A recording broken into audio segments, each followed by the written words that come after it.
Good morning again आप सभी को। और मैं वेद सोनी। आज की क्लास में हम सीए फाउंडेशन कंपनी लॉ का लास्ट पार्ट करेंगे, कंपनी लॉ का। तो सभी बच्चे ध्यान दें एक बार। सर आज क्या बताने वाले हो?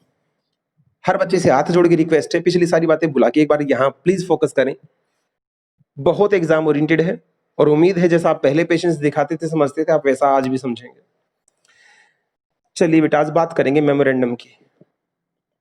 सर आपने एक दिन बताया था मेमोरेंडम और आर्टिकल दो ऐसे नाम होते हैं, जब तक ये तैयार ना हो जाए तो कंपनी रजिस्टर्ड नहीं हो सकती। बिल्कुल बेटा, जिसको कंपनी रजिस्टर्ड करानी है उसकी दोनों चीजें रेडी होनी चाहिए। इसका मतलब इनको हम की डॉक्यूमेंट कह सकते हैं। की डॉक्यूमेंट, मेन डॉक्यूमेंट, जिनके बिना कंपनी का रजिस्ट्रेशन तक पॉसिबल नहीं है। दूसरा, हम इनको पब्लिक डॉक्यूमेंट भी कहते हैं, क्योंकि ये रजिस्टर्ड कराने के बाद पब्लिक के लिए ओपनली रख दी जाते हैं, कोई भी आके इनको चेक कर सकता है। ओके सर, तो पहले सर आर्टिकल्स कराएंगे, मेमोरेंडम कराएंगे। पहले मेमोरेंडम की बात करेंगे बेटे, ध्यान से समझते जाना और सुनते चले जाना। मेमोरेंडम क्या होता है? मेमोरेंडम कुछ नहीं, एक लगा लो, एक मोटी बुक है। ये लगा लो कंपनी का मार्गदर्शक है। मार्गदर्शक को इंग्लिश में अगर लिखें तो ये कंपनी का चार्टर है। मेमोरेंडम एक ऐसा डॉक्यूमेंट है, मेमोरेंडम एक ऐसा डॉक्यूमेंट है जिसको कंपनी का चार्टर कह सकते हैं। मतलब ये बताता है कंपनी की कितनी पावर है। कंपनी की पावर क्या है, कंपनी का ऑब्जेक्ट क्या है, और कंपनी के फंक्शंस क्या होंगे, कंपनी के उद्देश्य क्या है, कंपनी क्या काम करने वाली, कंपनी क्या पावर क्या है। ये सभी बातें कहाँ लिखी होती हैं? मेमोरेंडम्स के अंदर होती हैं। मजे की बात, इनके बाहर कभी भी कंपनी नहीं जा सकती। बियॉन्ड विच, बियॉन्ड उसके बाहर जाना कैन नॉट पॉसिबल। कंपनी इसके बाहर नहीं जा सकती। तो मेमोरेंडम एक चार्टर है जो कंपनी की पावर्स और उसके ऑब्जेक्ट और उसके फंक्शंस को डिफाइन करता है। कोई कंपनी कोई काम कर सकती है या नहीं कर सकती, अगर ये आपको पता लगाना हो तो जाके उसका मेमोरेंडम पढ़ लो। आपको पता लग जाएगा कंपनी जिस काम की बात कर रही है उसको करने लायक है भी या नहीं। तमाम पावर एंड कैपेबिलिटी कहां पता लगती है? मेमोरेंडम के अंदर लगती है। सर हमें मेमोरेंडम पढ़ना है, प्रैक्टिकली मेमोरेंडम पढ़ना है। बेटे आजकल तो ये ऑनलाइन अवेलेबल होते हैं। जैसे आप रिलायंस कंपनी का मेमोरेंडम अगर पढ़ना चाहते हैं तो गूगल पे टाइप कीजिए मेमोरेंडम ऑफ रिलायंस कंपनी, तुरंत आ जाएगा बेटा। उसको आप डीपली पढ़ सकते हैं, पूरा डिटेल में वो दे रखा होगा। वो पढ़ने के बाद आपको रिलायंस कंपनी की अंडरस्टैंडिंग हो जाएगी। तो मेमोरेंडम को इसीलिए पब्लिक डॉक्यूमेंट बोला जाता है, इसको कोई भी पढ़ सकता है, कोई दिक्कत नहीं है। चलिएगा सर, क्या मेमोरेंडम कुछ टेबल में डिवाइड होता है? ध्यान से सुनते चले जाना बेटा। मेमोरेंडम टेबल्स में डिवाइड है।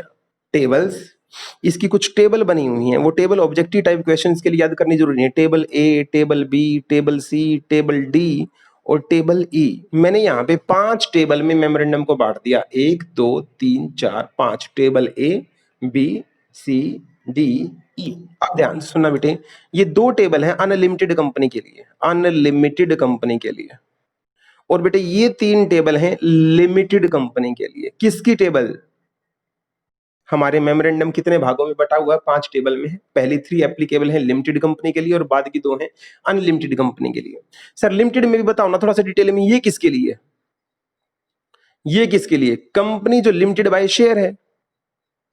सर फिर बी किसके लिए? जो कंपनी लिमिटेड बाय गारंटी है, लिमिटेड बाय गारंटी, बट जिसके पास शेयर कैपिटल नहीं है, नॉट हैविंग। याद करना यहाँ पे, नॉट हैविंग, जिसके पास शेयर कैपिटल नहीं है। सी कौन सी है? ये भी गारंटी वाली, बस यहाँ पे क्या आ जाएगा? हैविंग, इसके पास शेयर कैपिटल है।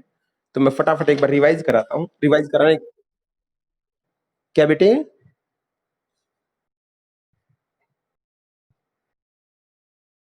ए बी सी डी ई, इनमें से फटाफट बताएं बेटा। आप जितना मैं पूछूं उतना बताना। ए बी सी कौन सी कंपनियों के लिए है और डी ई किसने के है? लिमिटेड के 3 पार्ट करने हैं। Limited by share, limited by guarantee, not having. Having table A, table B, table C, D E unlimited. Sir एक बात बताओ, टेबल जो डी और ई जो अनलिमिटेड के लिए बताया है, डी और ई ये किसके लिए है? अनलिमिटेड कंपनी में फिर बोलो नॉट हैविंग, और ई अनलिमिटेड कंपनी में फिर बोलो हैविंग। क्या आपको ये बात समझ में आ गई? बोलते जाओ बेटा, क्या आपको इतनी बात समझ में आ गई? हाँ, उतना ही हम आगे चलेंगे जितनी बातें आपको समझ में आ जाएंगी। तो मेमोरेंडम के बारे में सर अब बात आती है, इस मेमोरेंडम के अंदर होता क्या है? कोई बच्चा मुझे बता सकता है मेमोरेंडम के अंदर क्या मिलेगा?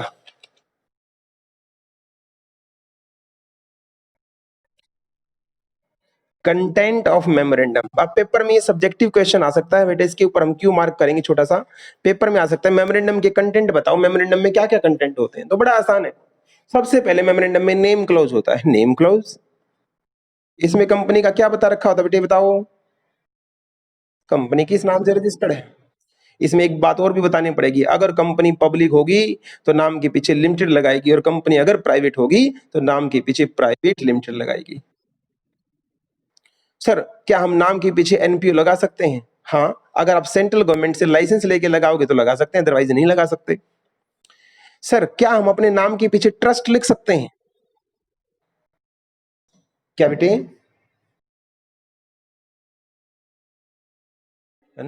मैंने ये तो बात करी नहीं बेटा, जरूरी है गैर जरूरी है। क्या कोई लगा सकता है जो एनपीओ नहीं है, क्या वो लिख सकता है? जैसे सीए सॉल्यूशन के ब्रैकेट में लिख सकते हैं नॉन प्रॉफिट ऑर्गेनाइजेशन, लोगों को बहकाने के लिए कि यहाँ पे प्रॉफिट की बात नहीं होती। नहीं लिख सकते। किसी का फोन आएगा तो हो सकता है, मैंने काट दिया। किसी का फोन आया था, मैंने काट दिया। एक बच्चा बताए कि आप मेरे से कनेक्टेड हैं अभी भी? चलिए एक बात और बताइए, क्या हम सीए सॉल्यूशन के पीछे ये लिख सकते हैं ये ट्रस्ट है या चैरिटेबल ट्रस्ट, इस टाइप की वर्डिंग यूज कर सकते हैं? नहीं कर सकते।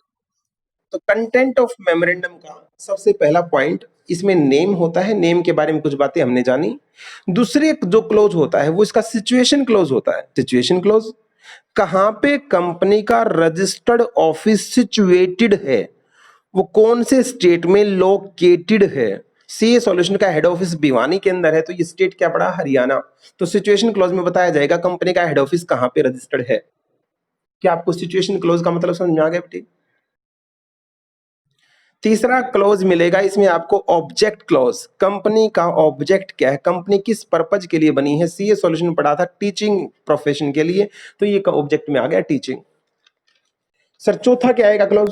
फोर्थ क्लोज है बेटा इसका लायबिलिटी क्लोज। इसके बारे में मुझे बताने की ज्यादा जरूरत नहीं पड़ेगी। लायबिलिटी क्लोज के अंदर मेमोरेंडम में कंपनी डिफाइन करेगी मैं लिमिटेड बाय शेयर हूं, या लिमिटेड बाय गारंटी हूं, या लिमिटेड बाय अनलिमिटेड एज वेज गारंटी हूं, मैं क्या हूं वो बताया जाएगा लायबिलिटी क्लोज के अंदर। अच्छा सर, और बताओ मेमोरेंडम में क्या मिलेगा हमें? एक बेटा कैपिटल क्लोज मिलेगा इसके अंदर तुम्हें। सर उस कैपिटल क्लोज में क्या होगा? उसमें बताएगी कंपनी क्या, मेरी ऑथराइज्ड इतनी है, मेरी सब्सक्राइब्ड इतनी है, मेरी पेड अप इतनी है, मेरी फलाना इतनी, मेरी ढिमकी इतनी है, मतलब अपनी कैपिटल के बारे में लोगों को बताएगी। सर और क्लोज भी होते हैं, मेन मेन तो सारे हो गए। एक क्लोज और होता है बेटा जिसका नाम होता है association close. Association close, sir इस क्लोज के बारे में हमने नहीं सुन रखा। नहीं सुन रखा तो सुनो। जो लोग मेमोरेंडम पे साइन करते हैं उनको कोई नाम दिया था, मैंने बताओ बेटा क्या नाम दिया था? शाबाश। इन सब्सक्राइबर को कंपनी के अंदर कम से कम एक क्वालिफिकेशन शेयर लेना जरूरी होता है। इनको कम से कम एक शेयर खरीदना जरूरी होता है। तो जब कोई सब्सक्राइबर कंपनी के शेयर खुद भी ले लेता है, जब मेमोरेंडम पे जिन लोगों ने साइन किए हैं अगर वो कंपनी के शेयर लेते हैं तो उनका नेम और नेम के साथ में उन्होंने कितने शेयर ले रखे हैं वो मेमोरेंडम के अंदर बताए जाते हैं। भाई इसका ये नाम है, इसने कंपनी के इतने शेयर खरीद रखे हैं, इसका ये नाम है, इसने कंपनी के इतने शेयर ले रखे हैं। तो एसोसिएट नेम के साथ में एसोसिएट करके बताते हैं इस बंदे का कंपनी के अंदर क्या इंटरेस्ट है। इसको एसोसिएशन क्लॉज बोला जाता था। हालांकि आज के टाइम पे मैंडेटरी नहीं रहा है, इसको बनाना जरूरी नहीं है, लेकिन स्टिल हमें इसकी नॉलेज होनी चाहिए थी इसलिए हमने पढ़ लिया। अब आप मेरे को बताओ कोई एक ऐसा क्लोज जो बाकी कंपनियों में नहीं होता, जो सिर्फ एक कंपनी में होता है, बताओ कौन सा क्लोज है बेटे वो? एक ऐसा क्लोज का नाम बताओ। शाबाश, किस बच्चे ने आंसर दिया है? मजा आ गया बेटे। नॉमिनेशन क्लॉज, यही अंडरस्टैंडिंग मुझे चाहिए जो पेपर में मुझे काम आएगी। पेपर में घुमा के क्वेश्चन पूछेगा तो वही बच्चा जीत पाएगा बेटा जिसको अंडरस्टैंडिंग आती है। यहां बोला राहुल ने नॉमिनेशन क्लॉज होता है। सर नॉमिनेशन क्लॉज आप याद करो ओपीसी का खेल, आपको याद होगा वहां पे एक ही मेंबर होता था और ये मेंबर मर खुर जाएगा तो उसके पीछे कोई बंदा चलाने वाला, कुछ याद आया ओपीसी के पॉइंट मैंने बताए थे? मैंने ओपीसी में बताया था उस नॉमिनी को हम अपनी मर्जी से हटा भी सकते हैं, उसकी भी कंसेंट होती है, वो भी अपनी मर्जी से जा सकता है, साउंड माइंड का बंदा होना चाहिए, माइनर नहीं होना चाहिए, एटसेट्रा एटसेट्रा। तो ये nomination clause in the case of OPC must होता है। आपकी बुक में नहीं दे रखा है लेकिन स्टिल हमने इसकी चर्चा कर ली। तो हमने क्वेश्चन याद किया, पता है कौन सा बेटा? कंटेंट बताओ मेमोरेंडम के क्या क्या है, content of memorandum. Content of memorandum क्या क्या है तो आप बताएंगे name clause, object clause, situation clause, nomination clause, liability clause, capital clause etcetera. Over, ये टॉपिक भी हमारा हो गया ओवर। बढ़िया हुआ सर। अब बताओ सर क्या करवाने वाले हो। अब बेटा थोड़ा सा मुझे बात करनी पड़ेगी, आर्टिकल्स क्या होते हैं। नेक्स्ट क्वेश्चन हमारा आएगा क्या पेपर में, राइट ए शॉर्ट नोट या discuss in brief articles of association क्या होते हैं। औवा बोलते हैं बेटा इसको, औवा, और ऊपर था मौवा, MOA मौवा और AOA औवा, मेमोरेंडम ऑफ एसोसिएशन और आर्टिकल ऑफ एसोसिएशन। इनकी फुल फॉर्म तो शायद आपको पता होगी या नहीं पता थी। तो मौवा हम कंप्लीट कर चुके हैं बेटा, हम औवा पढ़ेंगे। औवा को डिटेल में देखते हैं कि आर्टिकल्स ऑफ एसोसिएशन क्या होते हैं। तो एक कीवर्ड याद करेंगे, ये कंपनी के इंटरनल रूल्स एंड रेगुलेशंस होते हैं। जब भी आर्टिकल की बात आए तो पेपर में रूल रेगुलेशन लिखना मत भूलना। इंटरनल रूल्स एंड रेगुलेशंस होते हैं, जो बनाता कौन है, बोर्ड ऑफ डायरेक्टर बनाता है। किसके लिए बनाता है, कंपनी की गवर्नेंस के लिए बनाता है। हर बंदा बनाता है यार। आपके घर में भी रूल होते हैं, क्यों, ताकि घर मैनेज रहे। सीए सॉल्यूशन पे भी रूल है ताकि सीए सॉल्यूशन मैनेज रहे। हर बंदा अपनी कंपनी के गवर्नेंस को मैनेज करने के लिए क्या बनाता है, रूल्स एंड रेगुलेशंस बनाता है। बिल्कुल सर। तो आर्टिकल्स होते हैं रूल्स एंड रेगुलेशन, ये बात यहां से कंफर्म हो गई। बिल्कुल सर। अब पेपर में क्या इतना ही आएगा सर या कुछ और आ सकता है, वो आपसे पूछ सकता है। कंटेंट बताओ आर्टिकल के। अब आर्टिकल में क्या क्या होता है, जैसे मेमोरेंडम के कंटेंट पूछे थे, तो आर्टिकल के कंटेंट आपसे पेपर में पूछे जा सकते हैं। मैं यहाँ पे इंपॉर्टेंट लिखना चाहूंगा क्योंकि इसका आंसर थोड़ा सा टिपिकल है याद करना, तो इसको याद करवाऊंगा, तो इसको ध्यान से सुनना। आर्टिकल्स के क्या क्या कंटेंट होते हैं, उसमें क्या होता है। चलिए हम करते हैं इसको स्टार्ट। मैं एक छोटी सी ऑफ द टॉपिक जाके बात करूंगा, इसलिए रिकॉर्डिंग को।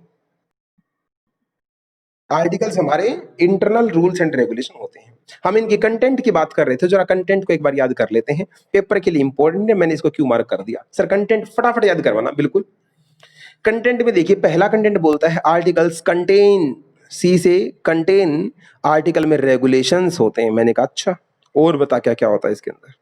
फिर दूसरा बोला आर्टिकल में इंक्लूजन ऑफ मैटर, वो सारे मैटर्स होते हैं जो लॉ ने बोला है इन मुद्दों को इंक्लूड करो। ओके, तो मैटर जितने भी इंक्लूड करने होते हैं वो आर्टिकल्स में करे जाते हैं। ओके सर, आर्टिकल्स में रूल्स होते हैं और इन रूल को कोई जल्दी से चेंज नहीं कर सकता, ऐसे तो कोई भी आएगा चेंज कर जाएगा। तो जल्दी से चेंज ना कर पाए इसलिए उस प्रोविजन को स्ट्रिक्ट बनाया जाता है। प्रोविजन को स्ट्रिक्ट करना लॉ में उसके लिए टेक्निकल वर्ड यूज होता है, जिसको बोलते हैं entrenchment. Entrenchment. Oh my God, ये क्या लिखा सर आपने, ये क्या लिखा सर आपने।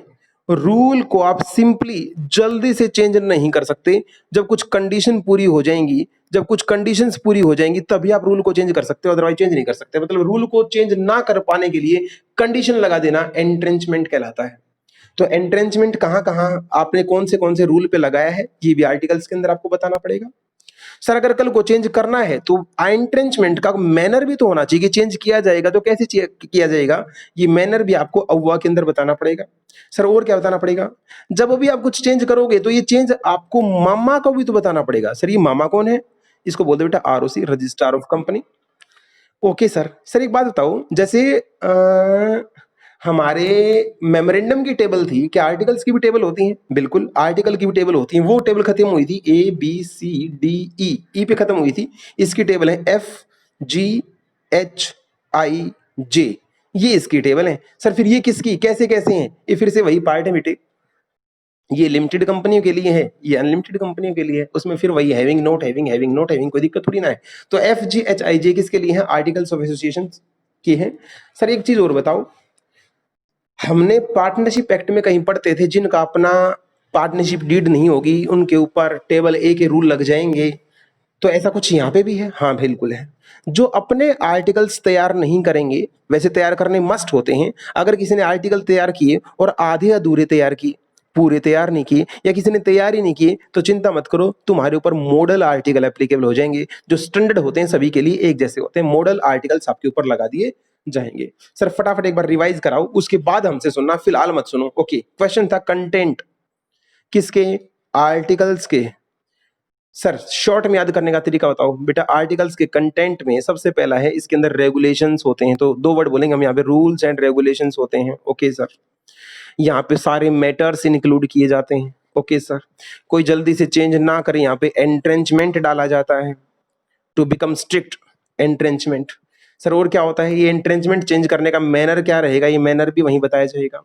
चेंज होने के बाद इसको ROC को भी इन्फॉर्म करना है। और सर इसकी कुछ फॉर्म या टेबल भी होती हैं जो आपने बताया था, कौन सी थी पहला, FGHIJ। सर और बताओ, जिसके खुद के आर्टिकल नहीं होते इसके ऊपर मॉडल आर्टिकल्स लग जाएंगे? हाँ बेटे हैं बिल्कुल।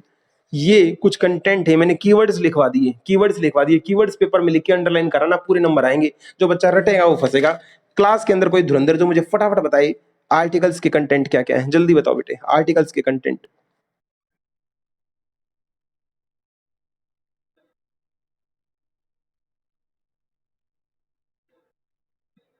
एंट्रेंचमेंट, मैनर, आरओसी, आरओसी के बाद बेटे फॉर्म या टेबल और मॉडल। बधाइयो। एक घर के लिए काम दूंगा, बुक से जब मैच कराऊंगा जब बताऊंगा। मेमोरेंडम में और आर्टिकल में कुछ डिफरेंस होता है, वो डिफरेंस मैं आपको होमवर्क दूंगा कि आर्टिकल मेमोरेंडम से अलग क्यों होते हैं। इस क्वेश्चन के ऊपर मैं आपसे होमवर्क लिखवाऊंगा। और अब हम चलते हैं आगे। मैं एक बार वीडियो को एंड करके नेक्स्ट वीडियो का लिंक आपके पास भेजता हूं। उसके अंदर हम डॉक्ट्राइन्स करेंगे, इंपॉर्टेंट हमारे लिए, तो रेडी रहें सही बच्चे।